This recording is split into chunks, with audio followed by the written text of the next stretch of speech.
ஒரு நிமிஷம் இந்த வீடியோ பாருங்கள். இப்போ நம்ம பைக்கு, காரு எல்லாருக்கும் வந்து ஷாக் அப்சர்வர் இருக்குது. சில நேரத்தில் வந்து பார்த்திங்கன்னா வண்டி நம்ம ஓர குலுங்கும். அதனால் நம்ம பயங்கர முதுகு வலி வரும். அதனால் நம்ம என்ன பண்ணுவாங்க, சில மெக்கானிக்லாம் வந்து புதுசாக மாற்ற சொல்லுவாங்க. புதுசு மாற்றுறதுக்கு முன்னாடி அதையே நம்ம ரீகண்டிஷனிங் பண்ணலாம். அதில் தான் நான் இதை ட்ரை பண்ணேன். எனக்கு நினச்சி அது பண்ணதுக்கப்புறம் முதுகு வலி நிறைய அப்படியே இப்போ இது எல்லா வண்டியும் பண்ணிக்கலாம். எல்லா வண்டிக்கும் பண்ணிக்கலாம். இந்த ஆட்டோலேருந்து கார்லேருந்து பைக்லேருந்து இப்போ பண்ணி விட்டால் வண்டி கொஞ்சம் ஃப்ரீயாக வருமாண்ணா. Double free.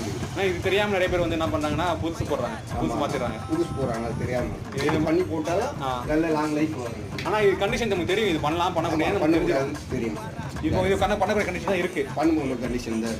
இப்போ பேக் பெயின் எதுவும் வராது. தேங்க்ஸ் சார், ரொம்ப நன்றிண்ணா. எனக்கே ஃப்ரெண்டு சொல்ல தெரியுது.